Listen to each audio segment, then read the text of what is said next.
Good evening. I'd like to welcome you all to the Licensing Subcommittee hearing today on the 8th of July. My name's Rabia Khadan, I'm the Governance Officer, and I will go through the protocol for remote hearings.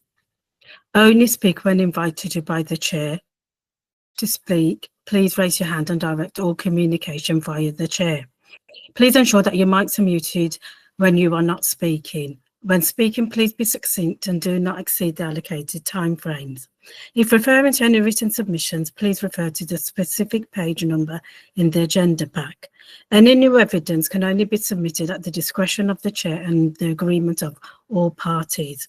If you're having technical difficulties, please use the chat function to alert the meeting or dial in using the details in the invitation. Please do not use the chat function for putting formal questions to the subcommittee. Any persistent disruptive behaviour will result in removal from the meeting. Once the application has been considered, any remaining parties will be asked to log out of the hearing. Please do so promptly so that councillors will have the opportunity to deliberate and make a decision. The licensing service will be able to inform each party of the skeleton decision within 5 working days. I'll hand over to the Chair now. Oh, sorry, Chair. If I can start off with the first item on the agenda, can we elect a Chair? Yeah, can I nominate Councillor Smith, please? Seconded. Thank you very much, colleagues, and welcome everyone to this Licensing Subcommittee B. There's the front sleeve. Just do that for the public record every time. I think it's useful. The agenda's on the inside sleeve, but before we kind of start official hearing, we will just go around and do introductions very briefly. I think we'll just introduce all of us whilst we're here for both agenda items. So I'm Councillor Smith, Chair of Licensing, and also Councillor Stoke Newington Ward. Councillor Young. Hello, I'm Councillor Sarah Young, and I am a ward councillor for Woodbury Down Ward. Thank you very much. Councillor Davis. Councillor Liam Davis for Stoke Newington Ward as well. Thanks. Thank you very much. And now the officers. Amanda. Good evening. My name is Amanda North. I'm from Legal Services and I'm supporting members this evening. Thank you. Thank you very much. And Channing. Good evening. I'm Channing Riviere, Principal Licence Officer, and I represent the Licensing Authority this evening. Thank you. Thank you very much. And we've heard from Rabia. Thank you, Rabia. Rabia is our Governance Officer. Suba. Good evening, everybody. I'm Subhash Ramana, a Principal Licensing Officer, and I will be presenting the reports. Thank you. Yep. And Farouk, would you like to just introduce yourself very briefly? Say what you're doing. Hi, good evening, everyone. My name is Farouk. I'm a councillor for Hoxton East and Shoreditch, and I'll be observing tonight. Excellent. Thank you very much. That's great. And now we will move. And Councillor Kennedy, could you just briefly introduce yourself and why you're here? Hello, Councillor Chris Kennedy. I'm a Hackney Wick ward councillor, and the ward councillors have made representations on both the applications tonight. Fantastic. Thank you very much. And then I've got Jay. Hello, I'm local resident making representations actually on both items this evening. Yeah, and Jay, would you like to be known as B2 or can we use your first name? What would you prefer, B2 or your first name? In other words, do you want to be anonymous? Jay's fine. Jay's fine. Okay, fantastic. Thank you. And then we have Farah. Would you like to introduce yourself, Farah, very briefly? Thank you.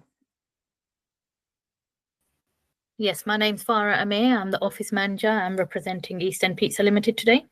Okay, thank you very much, Farah. We do have a representative as well. Okay. Yes. So are you kind of just observing sort of thing? Yes. Yeah, brilliant. Thank you very much. And then finally, I think, Rabia, if you keep me on the right track here, if I get it wrong, we've got Shivagata, and apologies if I've said that wrong. Good evening. You have said this right. Good evening, everyone. My name is Shivagata Day. I'm from Lexpert Solicitors LLP, representing Eastern Pizza Limited. Oh, fantastic. Thank you very much, then. Shivagata, thank you very much. Excellent. So I think we can just crack on with this now. I'm just writing down some names. We'll crack on with the agenda. So the agenda item 1 was election of chair. Yeah, Amanda. I think Mr. Hopkin is representing. Oh, Mr. Hopkins, how can I forget you? Sorry. Is that correct? I don't know if that's correct. No, you're right. You are right. Yes, Chair, I'm representing Joe Howell Properties Limited for the shadow license application, the first case. Excellent. Brilliant. Yeah, sorry about that. So I think it's close book you at the start. Joe Howell can't be here tonight. He's had a medical incident and not available. So he's asked me to deal with it. Okay, fantastic. Sorry, apologies. Okay, so ready to go. Just looking down, everybody's happy, I think. Okay, so agenda item 1, election of chair, we've done that. Agenda item 2 is apologies for absence. There are no apologies today. Declarations of interest. Do members have anything to declare in relation to this hearing today? Thank you very much. Agenda item minutes of the previous meeting. Agenda item 4. There are no minutes today. Agenda item 5. The licensing subcommittee hearing procedure, which I will run through very briefly. It works in steps, everyone. Step 1 is the introduction of chair. We've done that. Step 2, the principal licensing officer will outline the report over 5 minutes. Step 3, the applicant will present their case. Step 4, responsible authorities will come in and make their representation if they are here for the call. The first one, agenda item, there are no responsible authorities for the first one at all. It's just other persons on that one. Then we would move to other persons. Again, it's 5 minutes each. Step 6, discussion phase over 15 minutes. Step 7, closing remarks.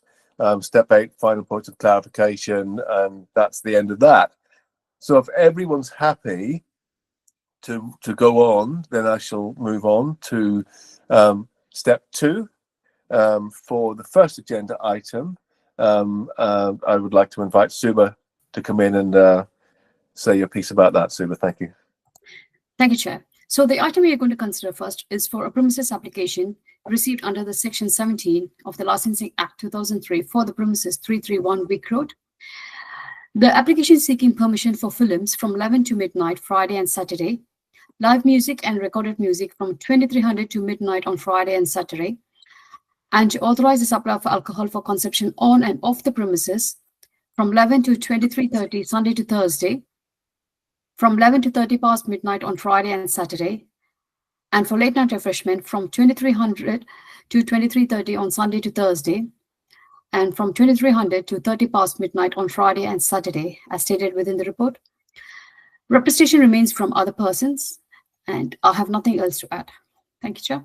Yeah, thank you very much, Suba. That's quite clear. So, Mr. Hopkins, it's over to you now. Thank you, Chair. As I've just said, I'm going to present the case for Mr. Joe Howell. Very simply, Joe, it's for a shadow premises license. The operational license for 331 Wick Road is held by the operators, the tenants, at QQ Grill Restaurant and Lounge. The shadow lounge has been applied for by our clients to protect their interests. If, for example, the tenants were to go into liquidation or surrender the license, they would obviously lose the ability to trade the premises until they'd applied for a new license. So that's the whole purpose of this. It is not an operational license, it's purely a shadow license. The tenant holds the existing license. The hours and conditions are basically the same. Mr. Joe Howell has just copied it, put it into his name. Very simply, as I say, they will hold on to that, and that license will be kept in reserve, if you like, as a shadow license. You will know, Chair, I'm sure, that shadow premises license are allowed under case law. One case that comes to mind, the first one was Extreme Oyster and Another versus Guildford Borough Council, goes back to about 2013. One of the comments made by the representatives is that this license would be above the law. No, it isn't. The police can review it, and so can other RAs and other persons. No license is above the law, as you know, and it can be called in for review if it was appropriate. But it is just to protect the landlord from a tenant who may be have a grievance with them and surrender the license, etc. This is not in one of the council's CIA, so falls to be considered on its own merits. We consider that the evidence submitted by the other person at Appendix B2, which relates to a case in another borough, is not admissible. This application must fall on its own merits, so that we ask you to dismiss straight away and not consider. I will say that Councillor Webb in the representation did B1 did refer to the Hackney Wick councillors, but she was the only one to sign it. So we query whether it is all the ward councillors because the other two haven't signed it. So I just put that forward for consideration. The lady says she does not consider the reasoning for the second licence. As I've explained, it is a shadow licence to protect my client's position and perfectly legal. She mentions that the operators caused disturbance and complaints. There's no supporting evidence produced or provided, no complaints from residents, no complaints or representation from any responsible authority, especially environmental protection, licensing authority or the police. So I think that speaks volumes for itself. Councillor Webb comments briefly on the late night refreshment and sales of alcohol past core hours. As I've said, this is a shadow license. We won't be using it. It is just to protect my client if we had a rogue tenant. I'm not saying we have, but you could have. So we're asking you to consider it on that basis, that it's just a mirror of what's already there. As I say, the councillor goes on to mention that the restaurant that caused neighbourhood disturbance and complaints, but we have no evidence, nothing, not one item. So I'm asking you to attach little weighting to that. I think we've got the comments from the resident. Comments about freeholder license. I've already said case law allows it. It's a shadow license. So they comment on a piece of land, but neither the council or Transport for London have expressed any opinion on that. They go on to say a second license will cause confusion. Of course it won't. It's legal. It's not an operational license, and I think we've established that. Our client is an experienced landlord. He's got other premises across London, and he does know what he's been doing. He's been doing it for several years. So I would ask the panel to give favourable consideration to this to protect our client's interests and to grant it, Chair. Thank you very much. Thank you very much, Mr. Hopkins. Any points of clarity? Councillor Kennedy, I did see your hand up there. I'm going to come to you in a minute. Any points of clarity, members, at the moment?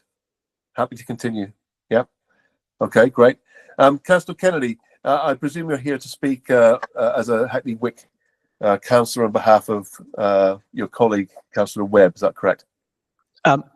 Yes, and I certainly considered we consult with each other before we make representations as ward councillors. And it was written in a way by Councillor Webb that says, on behalf of Hackney Wick ward councillors, myself and Councillor Agundamuran are copied in.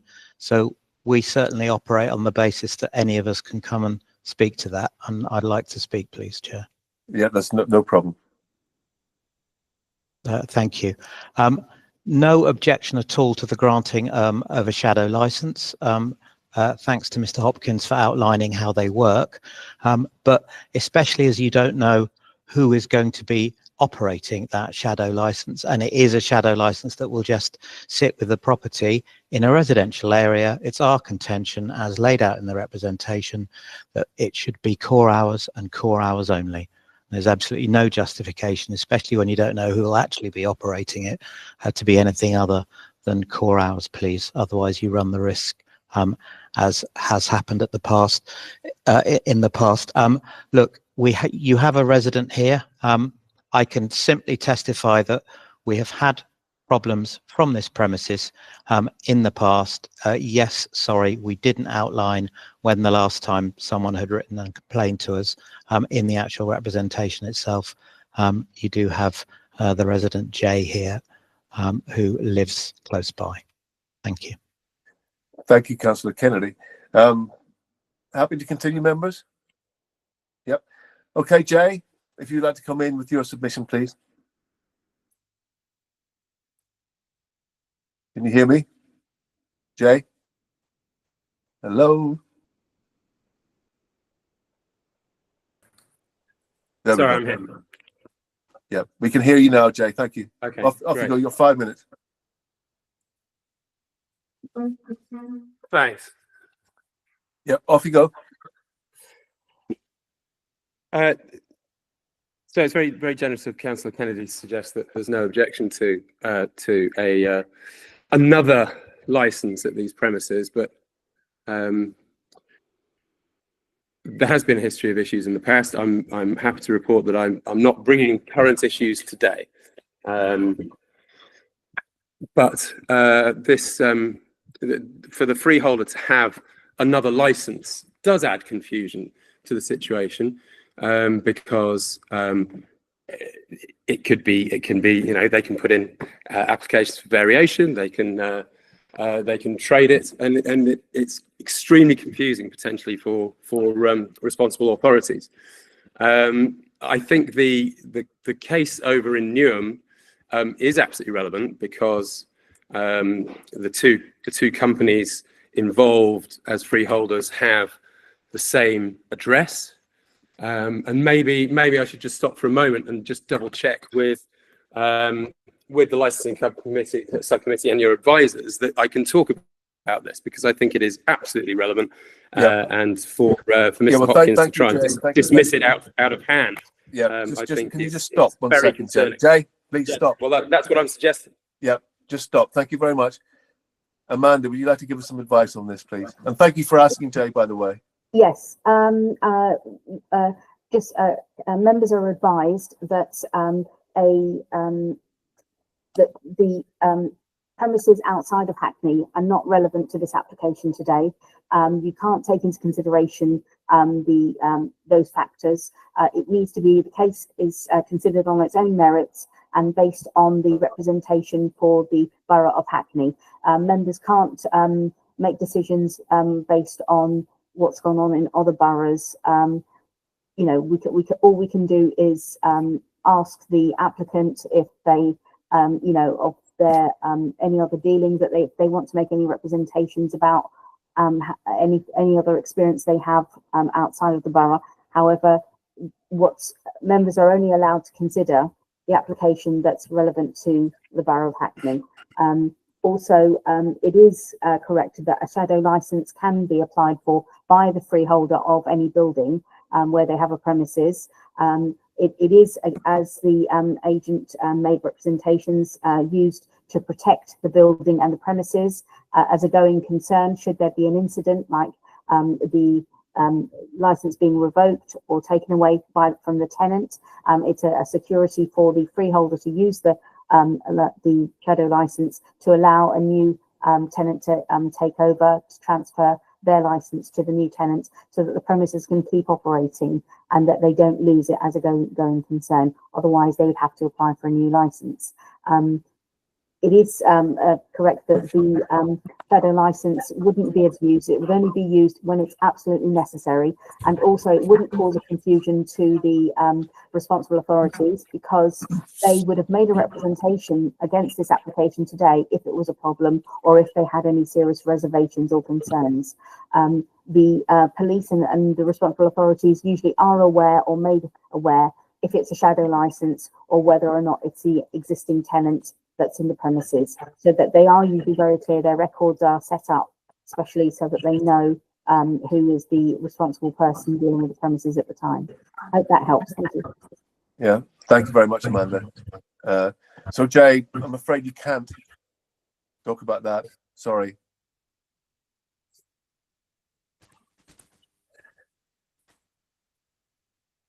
Are you there? I'm here.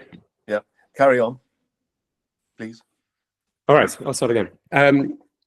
So given everything that your colleague has just said, it just shows how stacked against residents this potential application is. The representative for the 331 Wick Road, and it's a shame that Mr. Johal isn't here this evening to talk himself potentially and explain the situation, but Mr. Hopkins talks, and the application talks all about protection for them, for the freeholder. Where's the protection for the residents? There is, the licensing subcommittee can try and tie this second license up in knots with conditions, but the problem is that if there is a problem tenant and that tenant loses their license, then the freeholder retains a get out of jail free card effectively to continue trading. I would far prefer the freeholder to pick their tenants wisely and therefore to ensure that the business is trading responsibly. You know, I get the impression that freeholders are local folk. They must be passing all the time. Surely they would want to make sure that their premises are being maintained in a proper way and making sure that everybody inside is looked after properly, and that residents are respected in terms of the 4 licensing objectives. There is precedent of a license being reviewed and being revoked, but the second license, what Mr. Hopkin refers to as a shadow license, being retained, even on appeal. So a judge has revoked both the licenses, that a council and police have revoked both licenses, but on appeal, the freeholder has managed to hold on to their second license. This doesn't make any kind of common sense in terms of the 4 licensing objectives. How are residents to be protected in terms of public nuisance and protection from harm and prevention of crime and disorder if the freeholder is just handed a second get out of jail free card? If the licensing subcommittee were minded to award this license, to grant this license, then as Councillor Kennedy says, I strongly suggest, indeed I think it only makes common sense, that it should be granted on the basis of Hackney current. This is an application for a new license, so it should be granted on the basis of Hackney's current licensing policy core hours. Now, I'm sure I don't need to remind you what they are. So core hours, end of, nothing more than that. So that at least there is some jeopardy for the freeholder in terms of trying to make sure that their business trades responsibly, particularly later at night, when it's more likely to run into trouble in terms of the 4 licensing objectives. Now, the other thing that we need to address this evening, I submit, is that this application... 30 seconds. No, I've got a clock on. It's 3.5 minutes. I stopped to allow that discussion. Go on, please. The plan is incorrect. The freeholder is claiming land that they don't own unless they have a license from Hackney and from TfL to trade on the land that's south of the pub, in front of the pub wall. They shouldn't be trading there at all. The red line is in the wrong place, and therefore the license, if you were to grant it, should not have that map attached to it. It should have a correct one. I'll end there. Thank you, Jay, for that. Okay, we're moving into a discussion phase now. Amanda, I can see your hand up. Would you like to come in, please? Yes, I was just going to clarify, Chair, that the shadow license is usually a mirror copy of what the existing license is.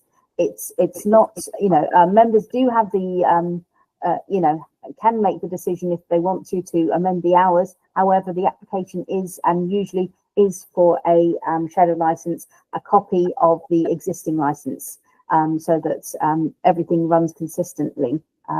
Unless you have any sort of questions from Mr. Hopkin about the hours, which I don't know if he needs to take instructions. Okay, well, let's move on with some questions then. Councillor Young. Hello, I had a question for Jay, if that's all right. Is it? Yep. Jay, I wondered if you could tell us a bit about the experiences you've had of these premises being problematic. Problems which have occurred as a result of these licensed premises. Well, there have been problems in the past. The most recent one being them trading till 4 in the morning on a, I forget the date exactly, but on a September, I think Friday or Saturday night, when they had no business being open. There was no temporary event order, temporary event notice in place, which I mentioned to licensing and to police, and since then the premises have moved on, so that now there is a new tenant in place, and I'm hopeful that that we as residents, the new tenant, can coexist very, very happily. It's not, in this instance, I appreciate this be unusual for a licensing subcommittee, but I don't think Mr. Hopkins probably has any appetite for raking over old coals. I mean, we can if you like. I don't know about Councillor Kennedy, but I certainly don't have any appetite for raking over old coals tonight. There's a license in place. QQ Lounge have it. Let's trade that license responsibly and with occasional use of temporary event notices, and let's hope that goes swimmingly and we can all live happily ever after. But what there is no need for is another license, so that they've got one up their sleeve just in case something goes wrong. I don't know. Maybe they've been burnt in the past by poor choices of tenants. So what I was wondering was whether what you're asking for, and I think what Councillor Kennedy and the WIC councillors are asking for, is for this licence to be restricted to core hours. So what I was trying to find out was whether there had been any problems with trading outside core hours, for example, when they've had 10s or at other times, to give us an understanding of why we would want to restrict this shadow licence to core hours. I don't mean as a matter of principle, I mean actually based on experience at that site. Good question. Thank you. It is a very good question, and sorry if that clarification meant I wasn't getting it first time. So the issue here is that the pub, restaurant, lounge attracts a clientele who come from far away. It's not a local. People arrive in cars. So in Cadogan Terrace, for instance, if there's a night on, Cadogan Terrace is normally relatively quietly parked. On a busy night at 331 Wick Road, all of a sudden 30 or 40 massive Range Rovers and Audis and Mercedes invade the road and park up. And then when everybody comes out again, obviously that's when the real problems start, because in terms of dispersal, there is next to no public transport in the area. There's the odd night bus, but the trains have all finished, the overground's finished. There's only a night bus or a taxi or an Uber, but they would probably pick up in Cadogan Terrace, causing disturbance and causing public nuisance. And of course, everybody piles into these cars, and then there's door slamming, and there's often lots of shouting, and usually, hopefully, it's happy shouting and excited shouting, and you're certainly hoping that the people driving the cars have been drinking or in squash all evening. But sometimes it's a bit aggressive, and there have been times in the past when there's been fight breaking out and stuff like that. But as I say, I'm not here to rake over old coals. I'm here to look to the future. But I understand your question. Does that answer your question? Thank you. Do you mind if I ask one more, Councillor Smith? So you mentioned the parking locally. I know the area quite well. Are there any other issues you want to raise with us around sort of people coming and going to the property? Well, they disperse to all areas. So they head off down Victoria Park Road and into is it Homer Road, and then up towards the church. So the church and the residents there, I don't know if you can picture it, the St Mary of Eton Church. There are there's now quite a lot of residential accommodation there, and they have their own parking. But what tends to happen is that customers just park, well, in spite of the sign saying they shouldn't, people park all over that. And indeed, on a previous application, which members may remember, the pub claimed to have come to an agreement with the church for parking to serve 331 Wick Road, Habit Lounge and Bar as it was, and the vicar said, "We have no such arrangement in place. What on earth are you talking about?" So I'm always very sceptical of any promises or suggestions that are made coming out of these premises. Yep. Thank you very much for that. I just want to sort of ask you, Jay, in terms of the map reference that you made, have you brought that up with licensing? Because licensing, if that map was wrong, they would have been all over it. So I'm not sure. Have you actually brought that up with them? Yes, more than once. So on the existing license, as opposed to the extra license that we're talking about potentially being applied for here, it was presented at minor variation, and representations were made by residents and, if I remember rightly, by councillors as well, and it was knocked back But then there was a further submission on variation with the same representations from residents and from councillors, which went through. So I've made it very clear to licensing what I think is going on here. Okay. And I think it's, you know, I think it's really, if I can speak freely, I think it's really slack just to try and to let it slip through. And there's an opportunity here for the licensing subcommittee and for Hackney Council to stand firm and say, you know, come on, if you want to trade in this area, then let's get some applications in and let's talk about how we can make it work. Because of course, as you can see from their plan, the outdoor area out front is absolutely open. There's no cover to it, and of course noise travels. Previously on the pub's footprint as it should exist, people would be, if they're in that area, they'd be on a pavement. So in terms of the pub, they would be round to the west side of the building and in the building itself, which reduces the potential for public nuisance and noise and shouting to keep children awake on a school night. Okay, and my other point was just about the tens that they've had. I think they've had 16 tens this year, majority of them till 2, some till 3 and 4.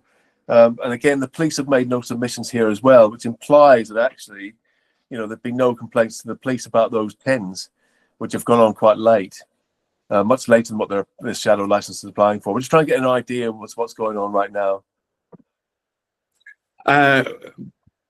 Well, they've traded those tens, and I'm sure they know exactly how many tens they are allowed in a year. So residents will be hopeful that there won't be any more opening after they're licensed out. Right. Okay. Thank you.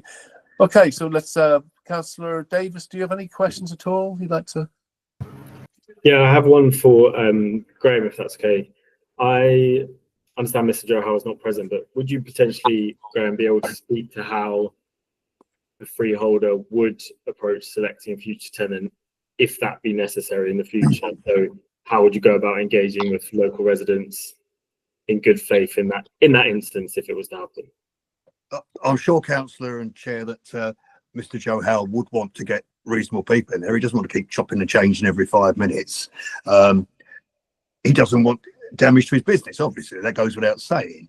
I don't think we can actually ask the landlord to consult with people about who he appoints in there, but for his own protection, he's not going to put somebody in there that he can't rely on.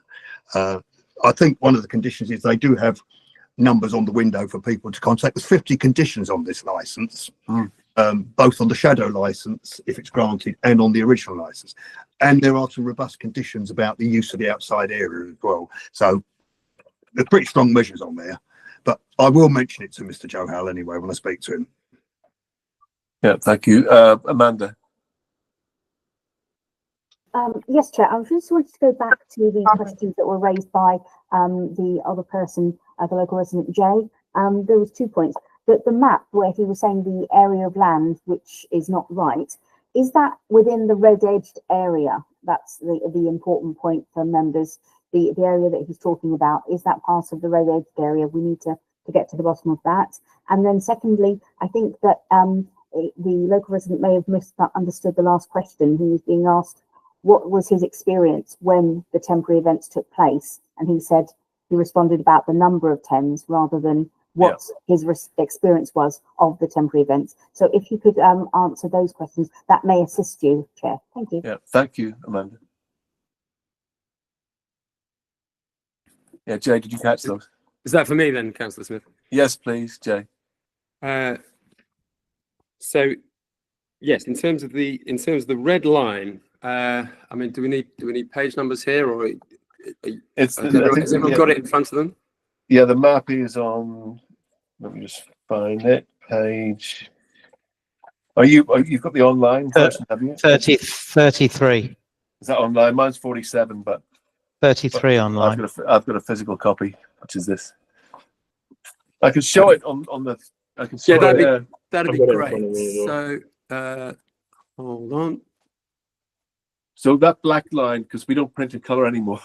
I think that's the second item. Is it? Is that the second item? Apologies if it is. No, I think that's the one. That's the one. No, that's this one. That's this one, isn't it? Right. Yeah. Yeah. This one, I think this is the one we're talking about, isn't it? It is, yeah. Yeah. Great. So there it is. So that border black line there, Jay, that you can see, that would be the red line if we print it in color. If it's helpful, we could get Suva to bring it up. Yeah, no, that's a different. North is right. It's really confusing. Okay, there's the one. That's the map. There. Thank you. North is right. Thank you. Okay, so okay, so so that's landscape. If one were to look at that portrait, so I'm seeing now the word page 47 at the bottom, right? So that points north. North, do you see what I mean? There's an area with, I mean, it's too small for me to read, but so okay, let's try again. How can we do this? I had that problem as well. All right, so the front, what is now the front door of the pub, which indeed has changed over time, which also doesn't help in terms of keeping noise down because it brings people out to the front rather than to the side. The front door is the one in the middle of the three, what are marked as three awnings. So you can see three rectangles with big X's on, which I think are trying to show awnings or buildings. Yes, thank you. Yes, for the cursor, exactly there. So if you go north from there, that highlighted yellow is the door. That's the door. My submission to the licensing subcommittee is that anything south of that cursor does not belong to the freeholders, does not belong to these applicants. It belongs partially to Hackney and partially to Transport for London. So there should be, to my mind, there should be no trading there. And yet that's where they put outdoor seating in, they put decking, and that's not their land. So for my money, the red line should extend through that door. If you can picture from west to east or east to west, a straight line following the same line as that door, that's where the red line should be in terms of licensable area, in terms of their freeholding. Okay. These are sort of technical issues which licensing should be really, covering off, really. Councillor Young. I wanted to ask, is that something Channing can help us with? Licensing authority are not have not made representations on this application, so yeah, he wouldn't be able to make say anything about it. Okay, I mean, I would like to know if this licensee and or freeholder have been trading in an area which isn't theirs and for which they don't have permission to trade in, that's they're not something currently I'm concerned operating. about. I don't believe they're currently operating. Are they? Yep. So is that correct? There isn't any ON operating at the minute at the premises. Is that correct? Okay. My other question was, I'm really surprised Mr. Hopkins not jumped in, because they are trading. We've been talking about the tens that they've been applying for and using. So QQ Lounge are operating in that area right now. There's decking, there's seating. Chair, if I can come in on that. We're considering the shadow license. I can't comment on the operational license because I'm not representing them. I'm representing Joe Howe Properties, the landlord. Yeah. Presumably the landlord does know if the property is trading at the moment, though. As far as I'm aware, the property is trading, yes, but as I say, the operational license is not under consideration tonight. Yeah. And sorry, can I ask one other thing? Yeah. The resident has mentioned concerns about the license sort of switching over to different licensees, and I know that the representative has said, obviously, the freeholder wants the license, doesn't want it to keep switching. I wonder if you could tell us how many different licensees you've had in the last 5 years. Sorry, Cheryl, I haven't got a clue. I've just been appointed to deal with this case tonight, a couple of nights ago. Mr. Joe Howe, as I've stressed repeatedly, is the landlord. I don't know how many tenants they've had there. As far as I'm aware, the guy had been there for some time, but this is the shadow license. He will be the only one holding it because it is a shadow license and will not be used. Yeah, it's just if he's switched tenants many times, it's more likely the shadow license will need to be used. Yeah, it would only be used, of course, and I'm sure Ms. Nelson can confirm that, would only be used, as she's raised, if the tenant was to lose his license, surrender it, or go into insolvency. But otherwise, it will not be used. Yeah. Councillor Davis. Can I ask on that, what has led you to apply for the shadow license at this point in time then, if this has been the landlord's for a while? This is the landlord's rights, councillor. Under the law as it stands, a shadow license is granted to protect the landlord, the freeholder. Joe Howe Properties London Limited are the landlords, they do not operate the licensed premises. So it will not be used. Any concerns about the operational license have to be expressed to the restaurant holder. Okay, folks, thank you very much. I just want to draw this to a close. Jay, I'm just going to take you this last comment because we're over our 15 minutes. Off you go. Well, it's not a comment; it's an answer to a previous question. I'm Okay. surprised nobody directed it in my direction. This is the fourth operator on those premises in the last 5 years. I was trying to get up the exact dates, but yeah, the fourth operator in the last 5 years. So clearly they have a problem with stickability of their tenants, and certainly on one of those. There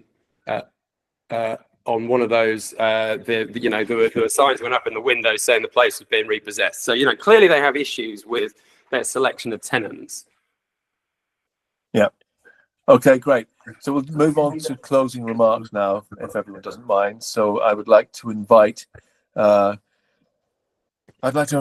Kennedy to come in with your closing remarks, please. Thank you. Sorry, do you want Amanda to say something Amanda. first? Yes, Chair. I think that the local resident didn't clarify if he had any difficulties when the temporary events took place. I think that might help you. Thank you. Yeah. As explained earlier, so far so good. Hopefully, when they have been open later and we get the noise later, it's been noticed. But equally, I understand how temporary event notices work. Also, I know how many are allowed in a year. So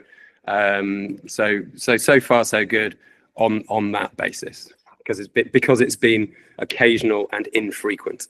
Yeah. Thank you very much, Councillor Kennedy. Thank you. In summary, it's as set out in our representation. If you're going to grant a shadow license, and actually, I can't see how legally you can't grant some sort of shadow license. I know of absolutely no reason why that should not be absolutely bang on core hours. Yeah. Because draw your own conclusions from what you've heard tonight, especially what you've heard from the resident about how easy anybody finds it to run a business here and the manner in which they end up running it. Therefore, if you need a shadow license, and I really do suggest the freeholder wouldn't be applying for something that he had no intention of ever using or didn't think he would ever need to use, then grant it with the core hours, please. And then you're protecting your licensing objectives. Thank you.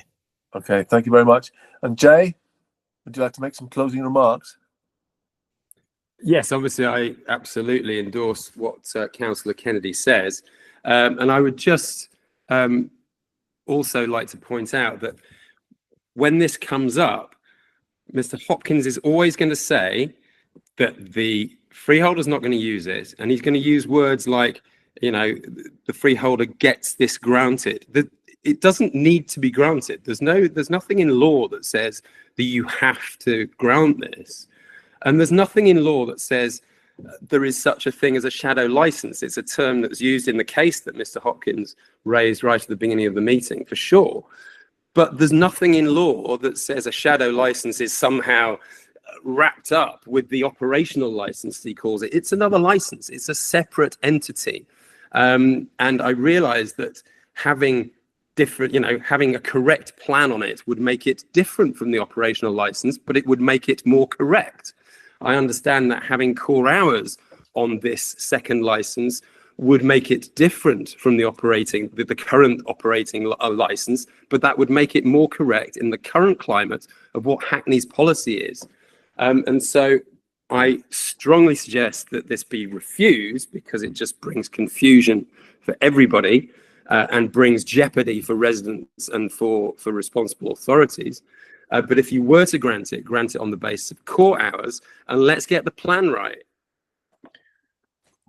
Excellent. Thank you very much, Jay. And finally, Mr. Hopkins, there's a few things in there that you might want to address. Certainly are, Chair. I mean, if there's a problem, I'll say that first of all. If there's a problem with the plan, then they can talk to the licensing authority about that. You've had Ms Nels's advice on that. Nobody's made an objection on that point from the responsible authorities, from the licensing authority.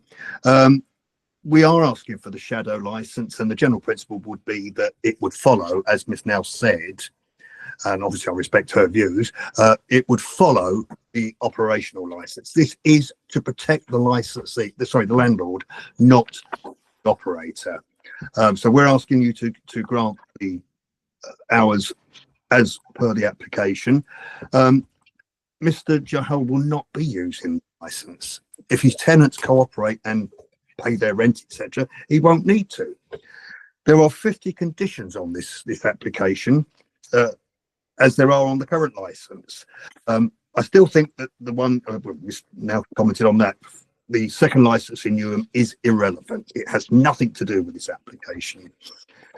Trading till 4 o'clock, again, it wasn't Mr. John's responsibility. They should have taken action against the licensee. Parking has been mentioned. That's irrelevant. The Section 182 guidance states that quite clearly.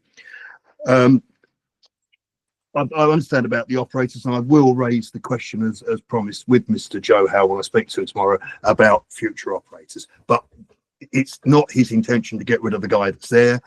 The resident seems happy with them, or reasonably happy with them. So let's hope they can continue the operation. We just need you to grant we're asking you to grant the shadow license, Chair, to protect our client. Okay, thank you very much. And any points of further final clarification that anybody wants to make? Amanda. Chair, although Mr. Hopkins has made his representations, do you have enough information, because you do as members have the right to consider what hours should be on the shadow license if you decide not to grant the hours that are on the existing license. So do you feel you have sufficient information regarding the core hours and whether or not any other questions need to be raised on that? I do personally. Councillor Young. My only concern about that is that I am very uncertain about the plan and the area which the licensee and the landlord owns, and I'm not clear from what Mr. Hopkins tells us that he is clear about where the red line should be. So without that, it's quite difficult to know whether the evidence that they are currently operating and have operated outside the area that they own, I don't know whether that is true or not, because I don't know what area they do own. So I'm a bit concerned about whether we do have adequate evidence on that. Chair, you can request for a plan to be submitted by the landlord if you feel that's necessary. Yeah. Jay.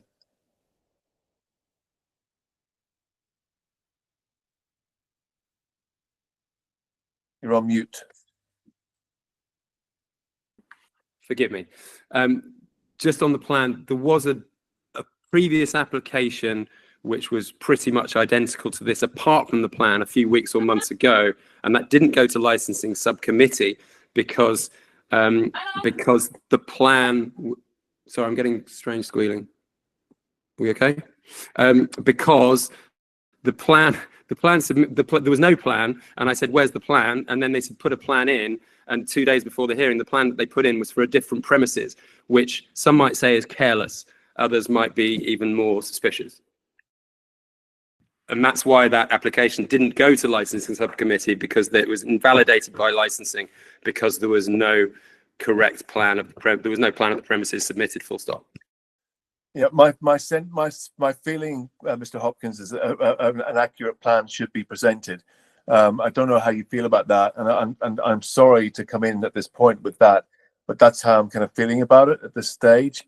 Amanda, what does that mean? And I'm sorry if I've wasted everyone's time on this, because we could have drawn this out at the very start, but I think it just took us a while to get there. Yeah. Amanda, how do we deal with this? I think basically, if you feel an accurate plan needs to be there, which is not unreasonable, you can request that, and it will be for the landlord to work with the licensing authority to make sure an accurate plan is submitted, so it can be attached as part of that license if you grant it. Yeah. What do you say, Mr. Hopkins? I know it's a pain. And again, the landlord will also liaise with the tenant to make sure as well that they both have the same plan. So it's not something that members will be able to do anything. It's something that work has to be done between licensing. Does that mean that we sort of adjourn this and then come back to it? No. You will just request that the landlord submit a revised plan. Okay. We can make a decision, and they have to offer up a revised plan. Then they need to go about dealing with it. Yeah, got it. Yeah. Okay, Jay. You're on mute again. Forgive me, sorry, I've got little kiddies, so I have a lot of extraneous noises I'm trying to keep away from you, sorry. Would that process include councillors and residents in terms of approving and agreeing that the red line is in the right place on this application? That revised plan will be between the licensing authority and the freeholder. It wouldn't be consulted on by the parties. You've made your representations to the committee, and that will be taken into consideration when they submit the revised plan. The licensing authority will take that into consideration. Okay, that's great. Well, thank you everyone for that. And go on to have a good evening, everyone, and we'll move on to the next agenda item if everyone's content with that. Thank you, Mr. Hopkins. Nice to see you again. Anybody need a comfort break at this stage? Are we happy to crack on? Good to go. Excellent. Okay, so now we're going to go to agenda item 7, which is the premises license for Papa John's 32A Eastway, London E9 5JB. So if I can invite Suba to outline the report, please, Suba. Thank you. Thank you, Chair. So the second item we're going to consider is for the variation of the premises license received under the Section 34 of the Licensing Act 2003 for the premises Papa John's 32A Eastway. The premises seeking extension of the late night refreshment hours from 1 a.m. to 5 a.m. Sunday to Thursday, and from 2 a.m. to 5 a.m. on Friday and Saturday, as stated within the report. Representation remains from licensing and other persons. And I have nothing else to add, Chair. Sorry, Chair, just to add one more thing. We have received a last-minute submission in regards to 32A Eastway. So it's entirely up to the chairs and the discretion of the members whether to accept it or not. But it has been not circulated to other parties yet because it was very late. I think it's too late, personally. I'm sorry about that. So we're not going to look at that this time round. Sorry, apologies. Okay, so we'll move on then to the applicant, which I think is you, Shivagata. Would you like to come in? You've got 5 minutes to present your case as to why. Sorry to interrupt. I just want to say, Chair, for the record, could you just say that in accordance with your powers and your discretion to make the decision, you've decided that this submission cannot be heard and will not be submitted? I just think at this late stage, it's like very late stage, I would say no to that. And that's my reasoning. Because we need to give people a chance to read it and digest it. And I think it's not fair to ask people to do that within the hearing itself. Okay, so let's move on then, please. So Shivagata, if you'd like to come in, and particularly because licensing are concerned about deliveries, if you'd like to talk as to how you kind of make the deliveries essentially with your scooters and whether they are electric or not. Thank you. You've got 5 minutes. Good evening, Chair, members of the subcommittee. I represent Eastern Pizza Limited, the applicant for Papa John's at 32A Eastway E95JB. This application seeks to extend their hours for late night refreshment to 5 a.m. daily. There is no alcohol, no regulated entertainment, and no changes to the premises layout or licensable activities. I'll address the licensing objectives, the objection raised, and the mitigating circumstances and policy issues in turn. The premises is currently licensed to operate until 1 a.m. Sunday to Thursday and until 2 a.m. Friday to Saturday. Now, with regards to prevention of crime and disorder, objective number 1, there is no history of crime or disorder associated with this site. The Metropolitan Police have withdrawn their representation, which is available in page 76 of the report pack, following direct engagement with the applicant. We remain all existing license condition retain, annex which is available at page 106. And existing license condition includes internal and external CCTV incident and refusal logs and mandatory staff training. With regards to public safety, there is no alcohol, no entertainment, and no changes to the building layout or access. There are no objections from public health, fire safety, or other responsible bodies on this ground. With regards to objective number 3, prevention of public nuisance, this is the main area of concern and raised by the licensing authority, which is available at page 98 and 99 of the pack. Then Wick Ward councillors, page 100, and 2 local residents objection, which are available at pages 101 and 102 of the report pack. The concerns mainly focus on the site's proximity to the residential flats, the hours sought exceeding LP3 core hours, delivery noise, rider behavior, and the planning status under LP5. In response, we have proposed a detailed package of mitigating factors, measures, which are available at page 94 of the report pack. And my client has submitted a full delivery management plan as requested, which was submitted at the very last moment. But this is available for inspection. That plan confirms that we do not employ any drivers. All deliveries are via third-party platforms. Secondly, drivers do not wait or park outside the store. Riders may only enter to collect pre-orders and are not allowed to loiter, use toilets, or change or charge their devices. The plan also confirms that CCTV signage and rider monitoring protocols are in place. And if a rider causes nuisance, they can report them and ban future collections. There have been no formal complaints under our current license, and Environmental Protection has not objected. With regards to protection of children from harm, this is not relevant here. The premises does not serve alcohol, does not provide entertainment, and no objections have been raised on this ground. With regards to planning and policy, we acknowledge the concerns about LP3 and LP5. We are aware that licensing authority has raised the issue of planning status, that one objector has also cited 2014 planning conditions limiting hours to 2300.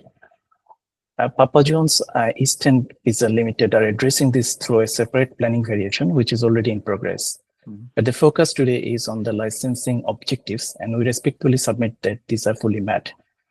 While the hours sought exceed LP3 core hours, LP3 does not allow later hours where there are robust and enforceable safeguards. We believe this application satisfied that policy test. This application is important to ensure the commercial sustainability of this site. It aligns with the Papa John's National Night Owls campaign, which is already operating successfully elsewhere. That said, we remain committed to being a responsible, respectful neighbor.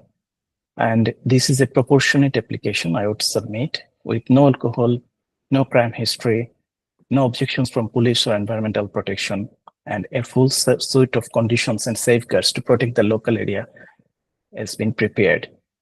We respectfully ask the Chair and the committee that the application be granted in full or be granted to the proposed conditions at page 94 of the report back. And that's my submission. And if the committee is not with us on this note, alternatively, in the spirit of compromise and to address the concerns, the applicant confirms that they are willing to maintain current working hours, which are stated in the application, which is Sunday to Thursday, 11 to 1 a.m., Friday to Saturday, 11 a.m. to 2 a.m. and extend to 5 a.m. daily for delivery only via pre-orders with no congregation, no on-site rider facilities, and full enforcement of delivery safeguards. That concludes my submission, unless I can be of any further assistance. Thank you for your time and consideration. Thank you very much. Members, do you have any points of clarity at this stage? Or should we move on? Move on. Okay, great. If we can invite, the police withdrew essentially because they had discussions with the applicants, so they're not here. We have licensing. So Channing, would you like to present your submission, please?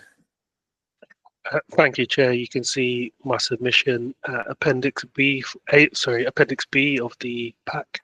So primarily our concerns are the hours that are being sought here. The premises is already beyond core hours in a place that's close to residential premises. What they're suggesting is that they want to keep the premises open until 5 a.m.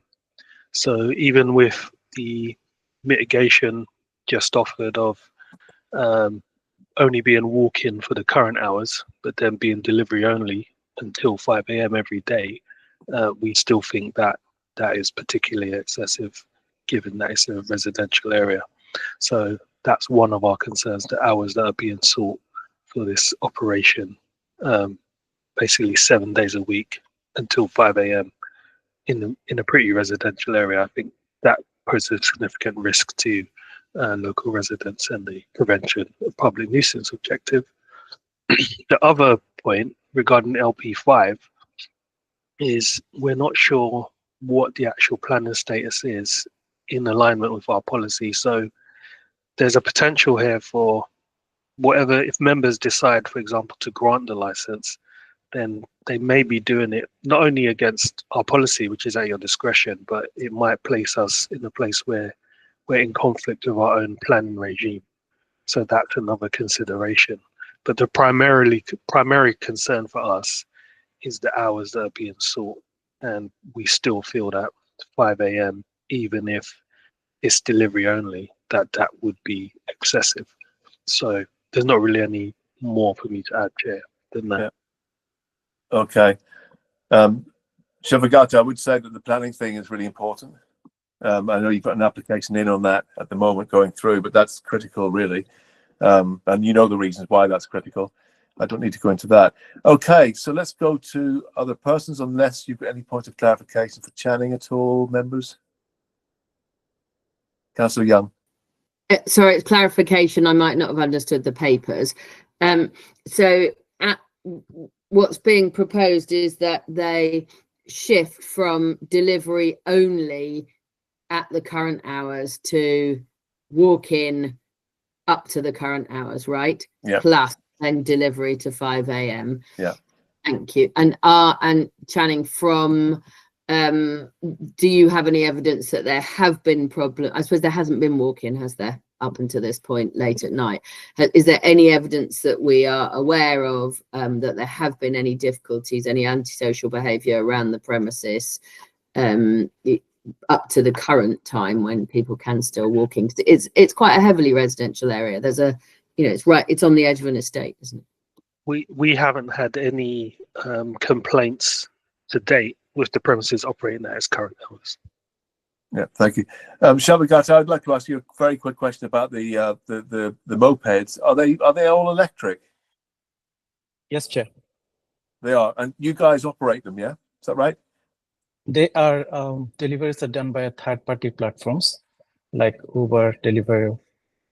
So you use lots of different companies essentially to kind of do the deliveries, right? Is that the case? Yeah, that's the case. Because it does look, when you look on Google Maps, you can see like mopeds parked down on the right-hand side of the building, which means that you must have your own bikes as well. Is that right? Yeah. Chair, with your permission, I'll ask Farah to respond to this question, because yeah, it's a very important point, this actually, that you need to make sure you get right. Farah, do you know much about the delivery bikes, the mopeds that you store down the side of the building? Yes, we do not have any delivery bikes anymore. Oh, okay. We started to use third party only, Uber Eats and Just Eats. We was before, a few months ago, we had our own drivers, but we have stopped that and we start to use third party only. Yeah. And I presume most of those are sort of electric bikes rather Yes, than... they can even be bicycles as well. So it just depends on the driver. Some of them come in bikes, some use electric mopeds. They can be vehicles as well. Okay, right. Okay. Councillor Young. It's just to follow up on that, really.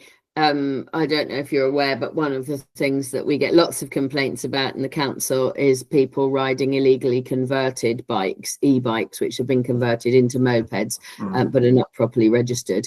Do you take, or are you able to take any have any really managerial control over those contractors and the ensuring that they are not using people with those sort of illegally converted vehicles? Yes, we only use Uber Eats and Just Eat. We've only got 2 partners that we work with. We work with them very closely. We are in talks with them every week. Like our representative said before, if there is any issues with any deliveries, we have CCTV that is being monitored 24/7. If we do see or feel like there is a complaint or the driver was not was a nuisance or didn't liaise with any of the terms and conditions, we can go back to Uber Eats and let them know. They can ban that driver from attending the store in the future. Yeah. Amanda? Chair, although the agent has referred you to their mitigating factors, they haven't said what attempts have been made to try and test out these hours. You know, there's no temporary events or anything. I mean, was anything discussed with the police about the hours? You know, I don't know if that would help you to find out about that. Yeah, Shivagata, did you hear that? I mean, can you just talk a little bit about the discussions with the police on the hours? Yes, Chair. Although there has been no temporary events, but my instruction confirms that there hasn't been any issue or any complaint so far, because the premises they remain open until 1 o'clock and 1 a.m. and 2 a.m. and for quite some time. And so far, no, we haven't received any complaint from any of the neighbors. Yeah, what did the police say about the hours that you were requesting, though? Can you answer that question? I do not have a detailed knowledge about, because I was instructed very late. I would ask Farah to help me. Would Farah know? Yes, it was myself who spoke to the police. Okay, so what happened there? So we proposed how we are working. It was regarding their concerns more was the delivery drivers. I did explain to them that we have pre-orders, and we track them when they come in and they collect the orders and they leave. We haven't had any complaints or any issues as of yet. They were quite happy with that, and they said they were happy to withdraw on that base. I did explain we have CCTV 24/7s. We do have a premises license in this premises for some time now, and we are operating until 2 a.m. We haven't had any concerns at all. Our drivers usually, we have about 3 to 4 deliveries per hour. I explained this to the police constable, and they were quite happy for them to remove their objection. Okay. I did explain we do monitor it quite well. If there is any drivers that are causing problems, or if we do have an issue, we can report that back. We have a marketing manager who's in touch with the aggregators on a weekly basis. They touch base quite often, and we can ban that driver from attending. If there were any issues, we can track that down. I sort of explained that to the PC that objected, and they said they were quite happy for them to remove their objection. Okay, thank you. Amanda. Chair, the agent referred us to, I think, page 94, he said, where the mitigating factors are, but I couldn't find page 94. I just wondered. It's in the physical, it's in the application itself. Oh, okay. Okay. And then my second point, Chair, I just want to make sure you've seen all of that, and just wanted to make sure. I don't know if it would help, Chair, if you could ask them to describe what happens when they're doing this delivery. Like, is it like doors opening, shutters opening, or is it through a window? How do they deliver? How do the deliveries operate? How is it done? Yeah, So that Well, that's a good question. how much activity and disturbance is created when they're doing this at whatever at 1 or 2 o'clock in the morning. What do they do? Farah, did you hear that? Yes, I did. It is entry through the front door. Okay, great. Okay, now Jay, I know you've had your hands up. Thank you for your patience. You're going to come in now as another person, so whatever you were going to say, you can add it to your submission. But I would say all representation should be made in line with the 4 licensing objectives, and where possible, repetition should be avoided. Points made that do not relate to the licensing objectives cannot be taken into consideration. The licensing objectives, as you know, prevention of crime and disorder, public safety, prevention of public nuisance, and protection of children from harm. Councillor Kennedy, you wanted to just chip in briefly about something? No, just that councillors made representations on this as well. Yeah. No, I've got you. Don't worry. Thank you. Jay, do you want to go first?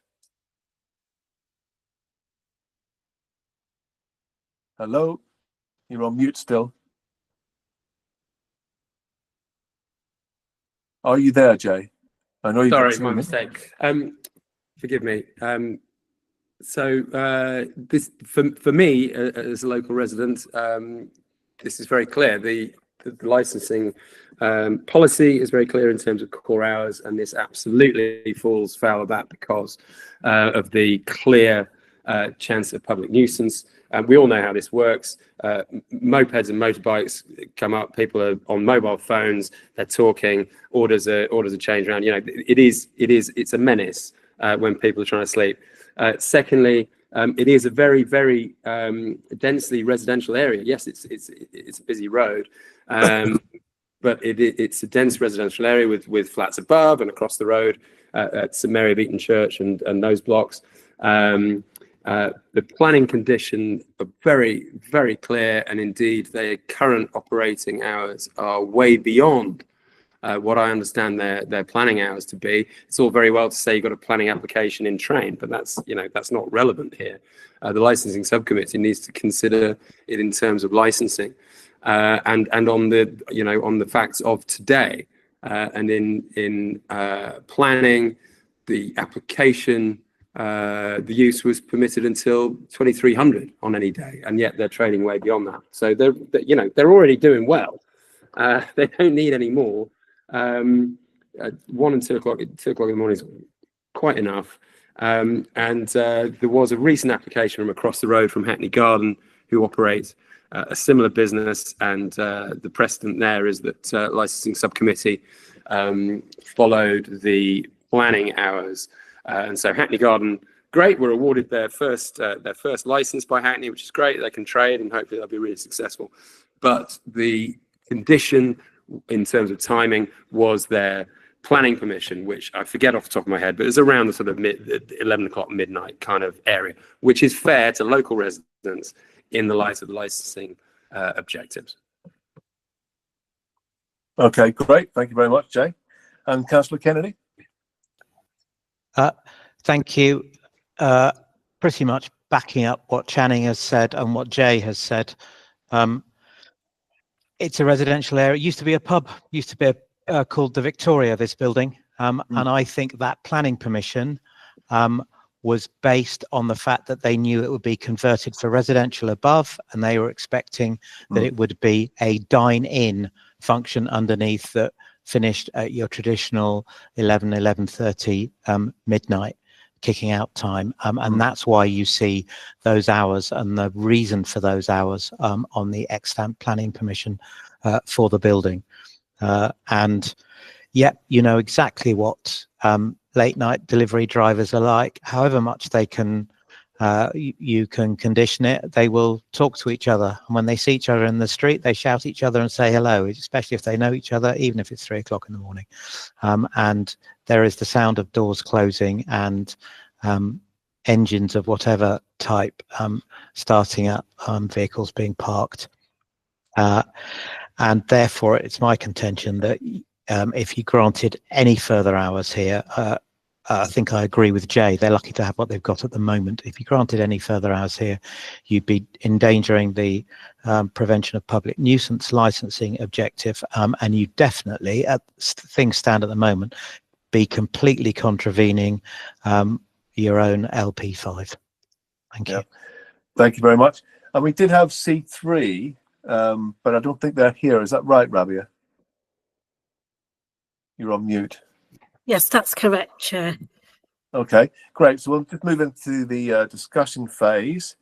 Honestly, I've pretty much heard everything I need to hear, but maybe members might have further questions. Councillor Davis. Amanda, did you want to come in first? I don't mind. I only wanted to suggest to members to get clarification on the mitigating factors. I've looked at the application and I couldn't see what the mitigating factors were. So, for example, it says in one part that they will take measures to prevent noise nuisance. So what measures are those, basically? So members, I would only advise that you try to get clarification so that you know what are the mitigating factors that they're referring to. And in case I've missed them. Thank you. Yeah, we were going to ask, I was going to ask Channing, had he seen the delivery management plan as part of the discussion? So we can talk about that. Councillor Davis. Thank you. Yeah, that was my first question, Farrow and Shivagato, is what measures really are you actually looking at putting in place to mitigate sound at night with the later hours? But the other question was, I don't think I'm totally clear, and it may not make a huge difference, but it could, like, on the plan, you've got the side parking for bikes out the side of the gate, but then when I look at the pictures of the front, that also looks like there's bikes parked out the front and potentially cars as well. So do you kind of like basically have vehicles coming on both sides of the building is my question for deliveries? Would anything change with that at night, later hours? Yeah, so two questions there, please. Whichever one of you wants to take it. I will ask Farah to deal with the parking issue, and then I will address the issues with the nuisance. Yeah, Farah. Our drivers use the parking at the front. They usually park at the front. Okay, thank you. Okay, thanks. And then on what measures are you looking to kind of add to what's already happening now with the later hours to mitigate sound at night? Thank you. I appreciate the measures were stated in page 94. But however, this was not detailed with the actual application, and we also acknowledge the concern raised by the authority. And in page 98 of the report pack, there has been a statement from the authority saying that the applicant should submit a delivery management plan. A bit late, I apologize that it was applicant hasn't been able to submit this earlier than at the very last moment, and we received the instruction very late. But in that submission, a detailed delivery management plan has been submitted for the consideration of the committee, where I can read it out briefly, which outlines the expectation from the delivery riders. It goes on to say delivery riders picking up late night refreshment from what they're expected to, how they are going to enter and leave the premises as quietly as possible, not to conduct unnecessary conversation on telephone calls outside the premises, no idle engines outside the premises, no reverse engines outside the premises, no ride or park cycles or motorcycles on the pavement in the highway immediate outside the premises, ensure that any engines and exhausts are properly silenced. And then it goes on to talk about staff procedures in response to complaints. A member of designated staff who witnesses a breach of the expectation, what they're going to do, how they're going to, it talks about how they'll log in the incidents of noise complaints, such as name of the complaints of staff, name of the staff member handling the complaint, date and time of the incident, description of the behavior, whether the rider was identified, if identified, the name, delivery service, and the vehicle registration number, any investigatory findings, action taken. Then use best endeavors to identify the rider, including checking order and collection records. If the rider is employed by the premises, they will be dealt with under staff disciplinary procedure. If it is from a third-party courier or minor first-time breaches, issue a verbal warning, log the rider's name and warning. For second or serious breaches, report to the rider to the third-party platform and log the action, and where justified, ban the rider from future collections at the premises and record the ban in the log.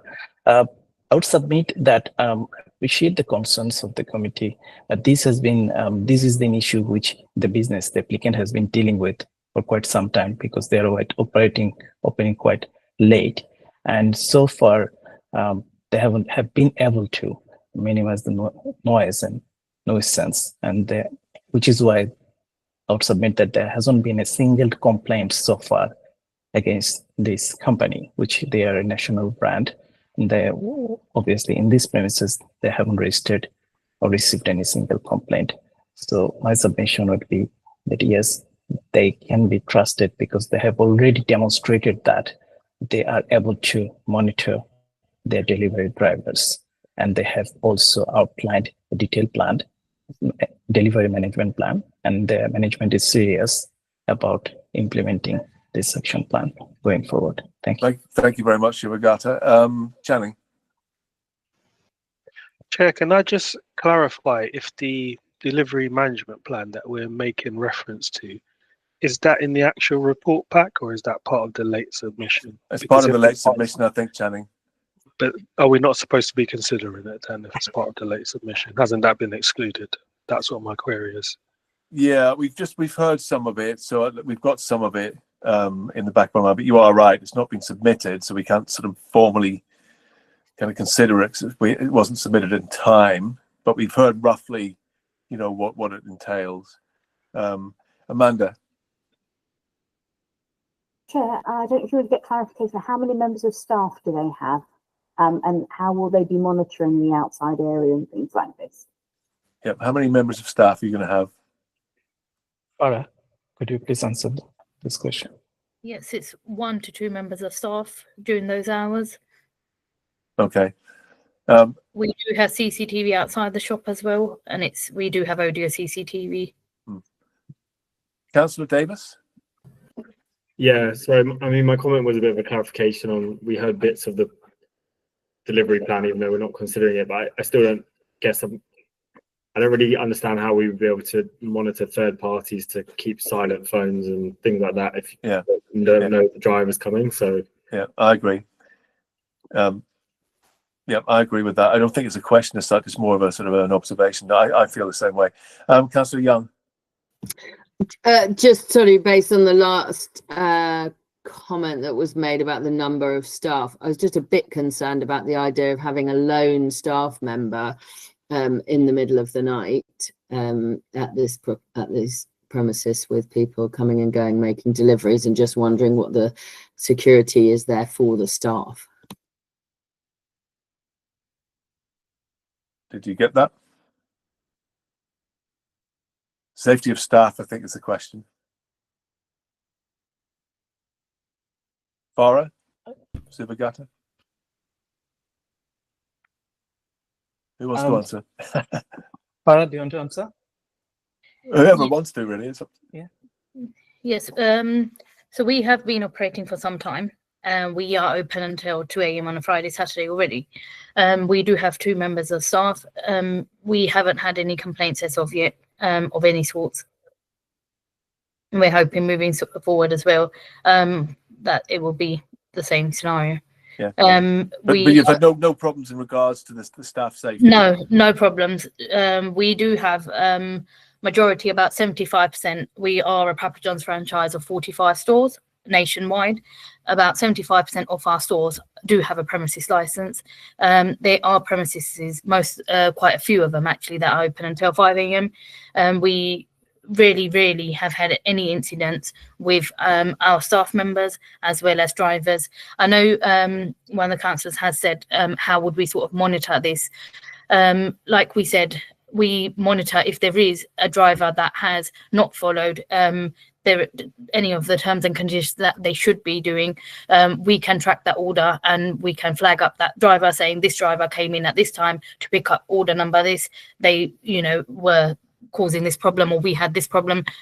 We can take it back with their management, but we haven't really had problems like that. What usually it is pre-ordered orders. So the order is ready, allocated to a driver. They literally come in, pick up the order, take the order and leave. They're out there literally trying to get as many orders they can. We do get like probably 2 or 3 orders. Our staff can lock the door if they want. They can lock the door and then open the door, because they find out it's all live tracked. The drivers know when the order's ready, as well as our staff know when the order is ready and the driver's waiting, and they just hand it over really. Yeah. And is your door, by the way, is the door cushioned at all? Yes. So it doesn't make any noise when it closes? No, we've had no noise complaints for majority of our premises license. We haven't ever had a noise complaint. Very rarely, if there is, it does come directly to myself. I have a mobile number that is available literally, until very late in the evening, until early in the morning. Any complaints can come to myself, email and phone. We do resolve them very quickly if there is of any sort, of any type of complaints of any sort, whether that's staff or drivers of any sorts. That looks into, I look into that very thoroughly as well. Excellent. Okay. Sorry, can I just follow up? So you said 1 to 2 members of staff, but then when I asked about it, you said 2 members of staff. So can I check that you don't ever have 1 member of staff working on their own, or whether that it all depends on whether it would be possible to not have Yes. a lone member of staff? It all just depends on sometimes we apply for a premises license, like we want to extend the time for this license. It may be that we're not getting any orders at all. We think this is not ideal. We might trial it out. It might be that we might have the license until 5 a.m, but we might only operate until 3 a.m. And sometimes we think, okay, it's okay, we might need more staff there. Sometimes we feel that we're trialing it out and we might just give it a month or so to see how it is. Previously what I've had is in a subcommittee where they were a bit uncomfortable giving us a license for until 5 a.m. They gave us an option to trial it out for the first 1 year, and we said, okay, that's fine, we can see if we've got any complaints or any issues. And we trialed it out for the first year and they were happy with that, and then we've got that as a permanent license. So we're more than happy to obviously trial out anything with yourselves if you want. We could do that as well, and like Sugava said as well, we can also we can do delivery onlys and have the doors locked to the members of public, and we can have just pre-ordered delivery only, and we're more than happy to do that as well. So stick to the timings we have got, but if you do want, we can have delivery onlys until 5 a.m, where we keep the doors shut, and when we know that their driver is outside ready to come and pick up their order, we can give them the order. Brilliant. Thank you, Amanda. But I'm so sorry. My question was specifically about lone working, was whether you would be able to have, and I don't know, and Amanda, that maybe that this isn't something we can ask, whether you would be able to not have lone working. That's fine. We are happy. Member of staff on their own. Yes, we can work with that as well. Like I said, we're here today is we do want to negotiate with yourselves. We can, if that is a concern, we can have 2 people working at the store. That's no issue at all. That's not a problem at all. Yeah. We can make sure that there's no member alone during those times. Like I said, we're more than happy to even have the door locked and pre-orders only, and which is sometimes could be 3 to 4 an hour, and sometimes it's just 1 and 2. And sometimes it's not even that. And like I did say, we can have the license until 5 a.m, but doesn't mean we'll be operating until 5 a.m. There are some of our premises where we do have the license till 5 a.m, but we don't operate until 5 a.m. Yeah, I would say that 5 a.m. is really kind of pushing it a little bit in this area, frankly. And I'm sort of corroborating that fact really with the residents and the other persons, and also licensing. Yes. So you did mention you were willing to kind of negotiate a little bit, but we just sort of need to know kind of boundaries on that. So if you could just have a think about that. I'm going to bring in Amanda. Yes, just have a quiet think about it and then come back. Amanda. Yes, Chair. My original question was going to be the contact details that you referred to, email, telephone number. Is that on display already in the shop so that people can see that if they have any concerns? Because I don't know if you want to consider any condition on that. And the 1 to 2 the 2 staff, would they be prepared to have a condition around that if needed? So 2 questions there. One about the condition on staff. Yes, we can look into that. We can have the number, you know, and email address up there. If that was something you would like to consider, we're more than happy to do that. Yep. And there's a condition on the number of staff, depending on obviously the hours and stuff. Yes. Sorry, do you want to elaborate that? What? It would mean, but the condition would say you have to have 2 staff. Yes, on, that's fine. That's like, something after a certain time, you know. That's something I already agreed on with the councillor. Yeah, I said that's fine. That's something we are happy to do as well. Okay. And then the other thing about residents you did mention, just a quick one there. The blue notice was up in the window for 28 days, and we didn't have any residents. A lot of our customers actually are the residents around, and they were actually, we've had quite positive feedback. They were aware that the blue notice is on, and we are looking to extend hours, and we didn't have any objections from the residents. Yeah. So just cut to the chase. You're currently 111221. Monday, Tuesday, Wednesday, Friday, right down to Sunday, 2 a.m. Friday, 2 a.m. Saturday. What's the least that you could accept, just to give us an idea? Because you're wanting till 5 every day, and we're saying actually that's the problem. So we're asking you to pull back, quite significantly, bearing in mind, you know, what you've heard. So we need to just know what that limit is. Sorry to push you on this, but it just gives us an idea. Just if you need more time, it's fine. Just give me a minute on this one. Have a bit more time. Okay, we'll just move into closing remarks now. If I think we've finished the discussion phase, members, just nod if you're happy with that for us to move on. Yeah, thank you. Okay, so let's move to, we'll take Councillor Kennedy first. Sorry, Jay has got a hand. Yeah, Jay, can you take this in your closing remarks, or do you need to come in on a specific point? I just think the meeting should wait for an answer to the question you just asked before moving forward, because otherwise we don't know what we're dealing with. I'm running out of juice. Councillor Kennedy, can you come in with your closing remarks, please? Sorry, did you hear what I said? Yeah, I did, Jay. I'm giving Farah some time to think about the question. Councillor Kennedy, can you come in, please? Thank you. No, Councillor Reps stand, we want you to decline this application because the hours that they've already got, I think, give this business what they need, and because of both LP5 and endangering the public nuisance by any further, you can condition something to an inch of its life, but if it's operating 24 hours, it's going to cause nuisance when it's got residents living above it and opposite it on a residential estate. Thank you. Brilliant. Farah, have you come to the conclusion on that one? Yes, I have. So I was going to propose weekday 3 a.m. and a weekend 4 a.m. Okay, so that gives us a ballpark. Thank you very much for that. Okay, let's move on to... And then any conditions you guys put forward, we are willing to consider and agree on them as well. Yep. Okay, brilliant. Thank you. Okay, Jay, closing remarks, please. Hi. We know what this is. We've all used ordering apps.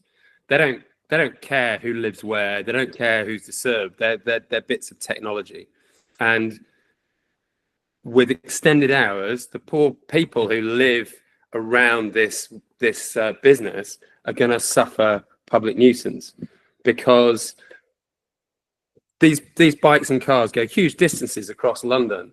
And so whoever's opened latest is going to get the order.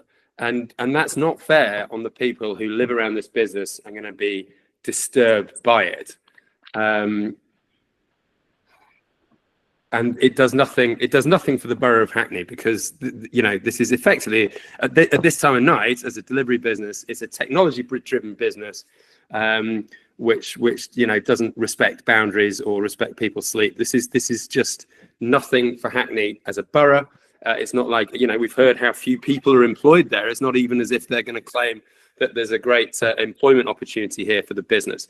It's just about where can they get some pizza out from across the entirety of London during the middle of the night, and it's just not fair.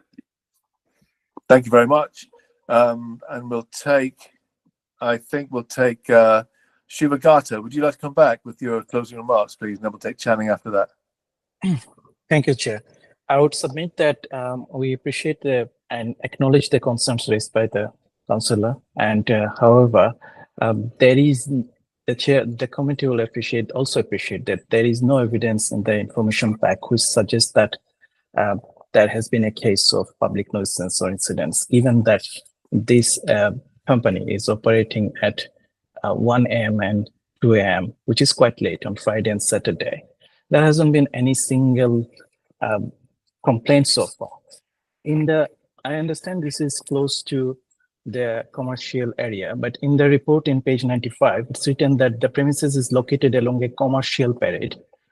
However, it is still in close proximity to residential flats. So it has a close proximity with the residential flats. However, it is also along a commercial parade, which is outlined in the council's report in page 98, paragraph 3. Without giving somebody a business which is trying to thrive and expand their operation and who hasn't done anything wrong in the past, there is no single incidents whereby they failed to adhere to the conditions, and they have already a robust system in place. They already have in Annex 2 of the information pack, as part of the existing licensing conditions, they have already a detailed set of conditions which they are adhering to. And without giving them an opportunity to trial out or any opportunity based on the speculations and based on their concerns, if this application is rejected, it will be unfair under the circumstances, because there hasn't been any report or any single report or complaint about them. They have a very clean record in terms of, we all know that what happens with the delivery drivers, but they said that it will be on pre-orders on them, and they will come and they will go, they will make sure that they are not creating disturbances. So I would urge the committee to consider their history, the record, and the contribution they would make. And they also confirmed that they would want to be a responsible neighbor, and it's not, they acknowledge the concerns. They will do everything within their capacity to make sure that complying with the licensing condition as be imposed by the licensing committee. Thank you, Chair. Thank you very much, Shivagata. And then now over to you, Channing. Shall we take Amanda first? Just very briefly. Sorry, Channing.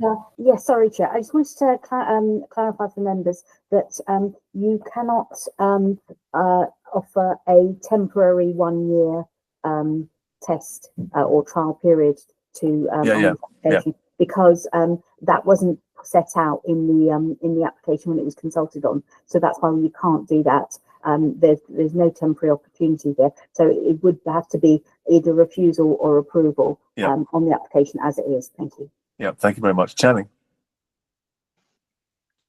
Thank you, Chair. Just a few points to quickly come back on. I understand that there's been no complaints with the premises as it operates now, but we have to ask ourselves, has the balance already been struck between the operation of the premises and the residents who live around there?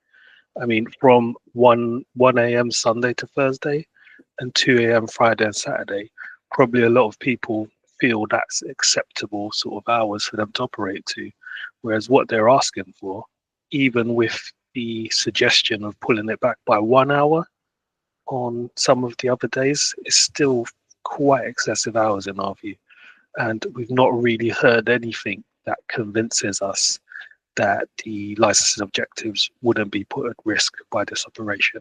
I understand that the police have withdrawn their objections, but it's important to understand that the considerations of the police and ourselves are different. And typically in our experience, in the first instance, when residents experience nuisance, they'll contact ourselves in licensing or the noise pollution team. They usually only contact police when there is incidents of crime and disorder rather than nuisance, which is what our concern is around this particular premises.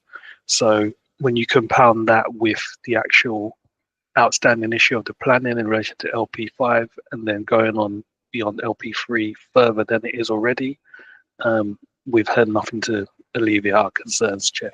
We did speak with the applicant during the consultation process, but we remained at an impasse.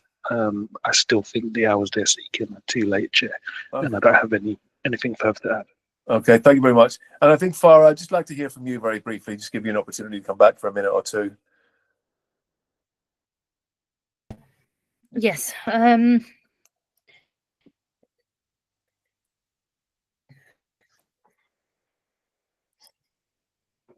You okay?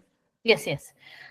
So I'd just like to say, so we have about, I know I said 1 and 2 employee job opportunity wise, we have about 25 to 30 employees just at this store. Overall, we employ 400 staff members. If we need these extra operating hours to keep the premises open. We are obviously as a business really struggling as well due to the pandemic. Since the pandemic, we haven't had the same sales.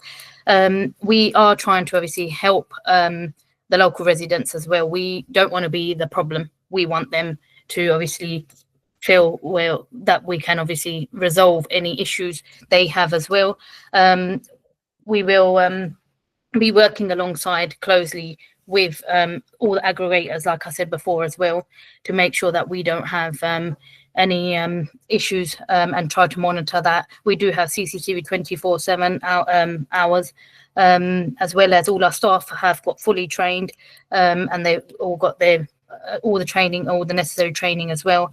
Regarding residents, we have spoken to a local resident and they were quite happy. Majority of our customers are local residents as well. Regarding noise and delivery drivers and stuff, I do believe that is quite a commercial area as well. I've been told, we know there's a bus that goes down, there's a bus lane as well that's operating 24/7 as well. We can just obviously monitor this very closely, myself as well, and see how we go. We are obviously happy to work with all the conditions you have, and we can pull up. We have obviously happily pulled back by 1 hour as well, hoping that will be a bit satisfying for yourself.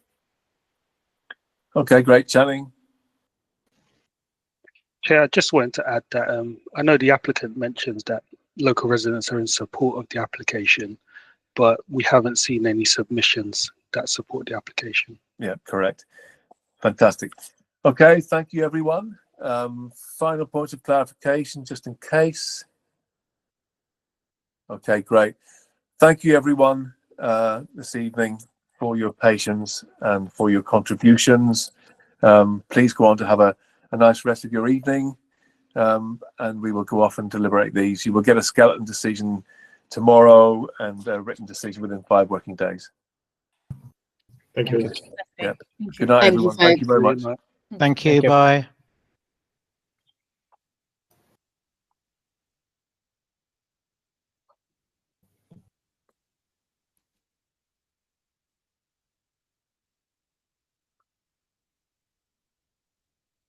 So have we stopped recording, Anwar? Rabia is going to sort that out now. Hi, I'm welcome.